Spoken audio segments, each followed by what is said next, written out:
நேயர்களே, தற்போது நாம் பார்க்க போகிற மிக முக்கியமான விஷயம் வேதாந்தா குழுமத்தினுடைய வேதாந்தா அனில் அகர்வால் சந்திருக்கக்கூடிய துயரம் என்ன?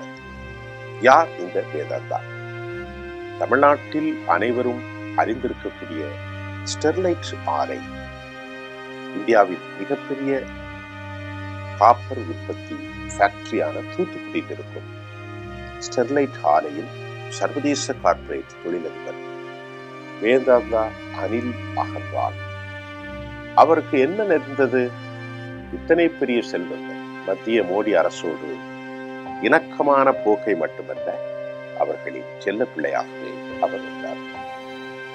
உலகம் முழுவதும் தொழிற்சாலைகள், குஜராத் பகுதியில் சார்ந்த அகர்வால் உலகம் முழுவதும் இந்தியாவில் பல பகுதிகளிலும் அவருடைய இந்த வேதாந்தா குழுமம் பல்லாயிரக்கணக்கான கோடிகளை முதலீடாக செய்திருக்கிறார். ஆனால் அவர் இப்பொழுது திடீரென எனக்கு சொத்து ஏதும் வேண்டாம், மக்களுக்கு தரப்போகிறேன் என்று அறிவித்திருக்கிறார். இந்த அறிவிப்பின் பின்னணி என்ன என்பதை பார்ப்போம். ஸ்டெர்லைட் ஆலையின் மூலம் மக்கள் போராட்ட குழுவில் 13 பேர் கொல்லப்பட்டு விட்டார்கள். எடப்பாடி பழனிசாமியுடைய ஆட்சி இருந்தது.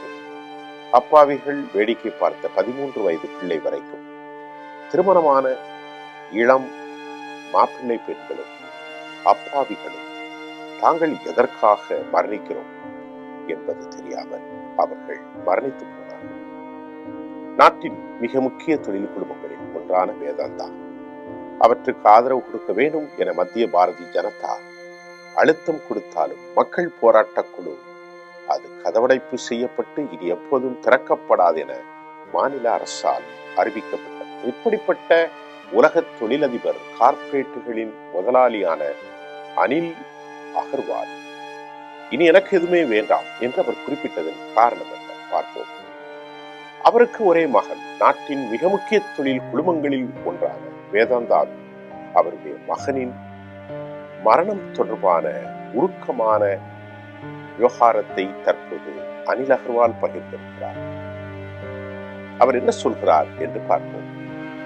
தனது மகனின் மரணம் தொடர்பாக உருக்கமான போஸ்டை பகிர்ந்துள்ள அனில் அகர்வால், இனி நான் சம்பாதிப்பதில் எந்த பிரயோசனமும் அல்ல. எனது சம்பாதியத்தில் 75% இனி நாம் ஈட்டுகிற அந்த பணத்தை முழுவதுமாக சமூக செயல்பாடுகளில், சேவைகளில் செலவிடப் போவதாக கண்ணீரோடு அனில் அகர்வால் அறிவித்திருக்கிறார். இந்தியாவின் மிக முக்கியமான தொழில் குழுமங்களில் ஒன்று வேதாந்தா. அவர்தான் இப்படி அறிவித்திருப்பதன் காரணம் என்ன? அவருடைய நிறுவனம் காப்பர், அலுமினியம், ஜிங்க், இரும்பு, அயன் போன்ற கனிமங்களை உற்பத்தி செய்து பிரிப்பதில் முக்கிய கம்பெனி. அது சர்வதேச அளவில் அந்த கம்பெனி இயங்குகின்றது. தூத்துக்குடியில இயங்கி வந்த ஸ்டெர்லைட் காப்பர் கூட இந்த நிறுவனம் தான். இவருடைய ஒரே மகன் வேதாந்தா குழுமத்தின் தலைவரான அனில் அகர்வாலின் மகன். அவருடைய மகன் பெயர் அக்னிவேஷ். அவருடைய வயதோ 49. எப்படி அவர் திடீரென்று காலமானார்? இவ்வளவு பெரிய துயரத்தை, அவருடைய அந்த புத்திர மரணம், புத்திர சோகம் இந்த அளவிற்கு ஒரு தந்தையை மாற்றி, நான் சம்பாதிக்கும் என் சொத்தில் 75% முழுமையாக ஏழைகளுக்கு கொடுக்க போகிறேன். இந்த செய்தியில் அவருடைய மகன் அக்னிவேஷ் அகர்வால் 49 வயதின் மரணம்தான். அமெரிக்காவில் இருந்து கொண்டிருந்தவர். அமெரிக்காவில் பனிச்சறுக்கு செய்து கொண்டிருந்த போது ஒரு விபத்தில் சிக்கிய அக்னிவேஷ் அகர்வால் மவுண்ட் சினாய் மருத்துவமனையிலே சிகிச்சை பெற்று வந்தார். அந்த சிகிச்சையின் போது திடீரென அவருக்கு மாரடைப்பு ஏற்பட்டது. ஆனால் அந்த சிகிச்சைக்கும் மாரடைப்புக்கும் எந்த சம்பந்தமும் இல்லை. ஆனாலும் கூட அவர் உயிரிழந்தார் என்பதை மருத்துவர்கள் நம்ப முடியவில்லை. ஆகவே அமெரிக்காவினுடைய மவுண்ட் சினாய் மருத்துவமனை வெளியாகிய அறிக்கையில் மாசிவ் ஹார்ட் அட்டாக், எதிர்பாராத திடீர் மாரடைப்பே இந்த மரணத்திற்கு காரணம் என அதை உறுதி செய்தது. தனது மகனின் இழப்பின் கேட்ட அகர்வால் உடைந்து போனார். உலகமே அவருக்கு ஒரு நிமிடம் இருண்டு போய்விட்டது. அழுதார், அழுந்து புலம்பினார். மரணத்திலிருந்து இனி இழந்து போன அந்த மகன் அக்னிவேஷ் திரும்பப் போவதில்லை. மாண்டார் ஒருபோதும் திரும்பிவிடப் போவதில்லை. தனது மகனின் இழப்பை வாழ்வின் இருண்ட நாள் என உடனடியாக தன் எக்ஸ் தளத்தில் அகழ்வால் பதிவிட்டுள்ளார். அவர் ட்விட்டரில் மேலும் தனது அன்பு மகன் அக்னிவேஷ், மிகச் சீக்கிரம் எங்களை எல்லாம் விட்டு சென்று விட்டாய். அவனுக்கு வயது 49 தான் ஆகும். அவன் ஆரோக்கியம், அவனது உற்சாகம், அவனது கனவுகள் நிறைந்தவனாக இருந்தார். அமெரிக்காவில் பனிச்சறுக்கு விபத்துக்கு பின்பு கூட அவன் சீராகவே அவனது உடல்நிலை நல்ல நிலையில் முன்னேறி வந்தது. ஆனால் விதி வேறு மாதிரி விளையாடிவிட்டது.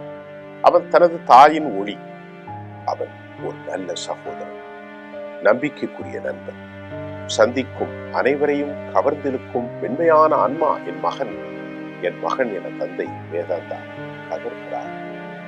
கதறி அவன் எக்ஸ்தலத்தில் பதிவு செய்திருக்கிறார். என் மகன் மிகச்சிறந்த ஒளி, தாயின் ஒளி. அவன் ஒரு நல்ல சகோதரனாக எனக்கு இருந்தார், நம்பிக்கைக்குரிய நண்பனாக இருந்தார், சந்திக்கும் அனைவரையும் மென்மையாக கவரக்கூடிய ஒரு சிறந்த ஆன்மா என அவர் குழம்பி தீர்த்து விட்டார்.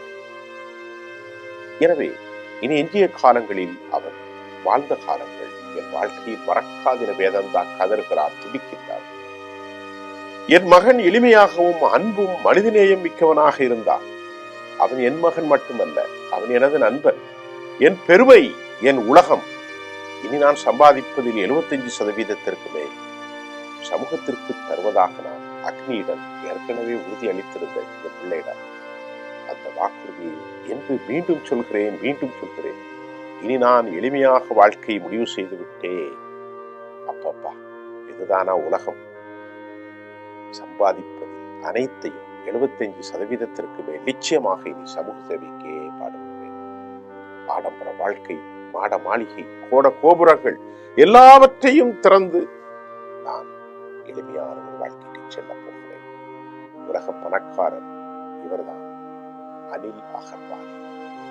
இவரை இந்தியாவில் தமிழ்நாட்டில் ஒரு பெரும் வில்லனாக சித்தரிக்கப்பட்டார். 13 பேர் படுகொலை திட்டமிட்டு நடந்ததாக கூட லோக்கல் தமிழ் மீடியாக்கள் செய்தி பரப்பினர். இவருடைய சோகத்திற்கு யார் இனி பொறுப்பாக?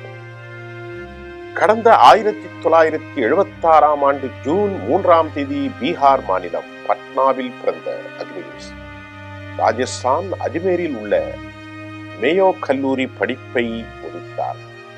கல்லூரிக்கு பிறகு ஃபியூஜரா கோல்ட் நிறுவனத்தை ஆரம்பித்த அக்னிவேஷ் சில காலம் அதை நடத்தியும் வந்தார். பின்னர் இந்துஸ்தான் ஜிங் மற்றும் வேதாந்தாவின் துணை நிறுவனமான தல்வண்டி சாஃபே பவர் லிமிடெடின் தலைவராக பொறுப்பேற்றார். அக்னிவேஷின் மறைவுக்கு இந்திய பிரதமர் திரு நரேந்திர மோடி அவர்கள் இரங்கல் தெரிவித்திருக்கிறார்.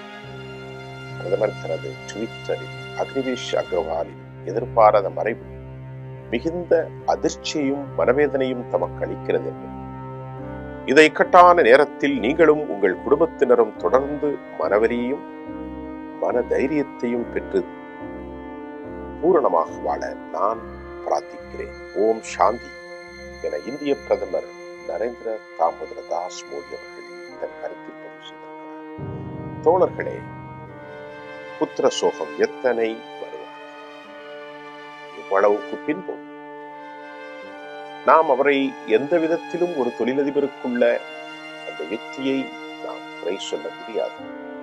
உற்பத்திகளால் ஏற்பட்டுகிற காற்று மாசின் மூலம் தூத்துக்குடி பகுதியில் பலர் மரணிக்கிறார்கள், புற்றுநோய்கள் பரவி கொண்டிருக்கிறது என மக்கள் போராடக்குழு வைத்தார். அதையெல்லாம் அவர்கள் கேட்டுக்கொள்ள மறுத்துவிட்டார்கள். 13 பேர் கொல்லப்பட்டார்கள். ஆனால் இன்று வேதாந்தா அகர்வால் தன் மகனை இழந்து இனி எனக்கு இருக்கிற செல்வமோ இந்த உலகில் எந்த பயனையும் தராது. மகனே, நான் உன்னிடத்தில் கொடுத்த வாக்கை நிறைவேற்றப் போகிறேன். எனது சொத்துக்களில் 75 விழுக்காடை ஏழைகள், அபரைகள், கல்வியற்றோர், கண்ணற்றோர், பார்வையற்றோர் இல்லாதவர்களின் சமூக சேவையாக கொடுத்து நான் எனது வயிற்றை கழுவி ஒரு சிறு குடிலில் எளிமையான மனிதனாக வாழ்ந்து மரணிக்கப் போகிறேன். இது எனக்கு போதும் நினைவாக. எனக்கு சிறந்த ஆன்மா, என் தாயின் ஒளி, என் நண்பன், மென்மையான மகனை சென்று வேதாந்தா உலகத்தின் மிகப்பெரிய சாம்ராஜ்யம், மிகப்பெரும் அதிகாரம், எத்தனை பெரிய மனிதராக இருந்தாலும் மரணம் அவனை சுருக்கி போட்டு அவன் உள்ளங்களை கருகச் செய்து அவன் எல்லாம் இருந்தும் ஏதும் இல்லாத மனிதனாக மாறியிருக்கிறார் என்பது நமக்கும் வருத்தம் தரக்கூடிய செய்தி. வேதாந்தா உள்ளத்தை இறைவன் பலப்படுத்த என்று நாம் பிரார்த்திக்கிறோம்.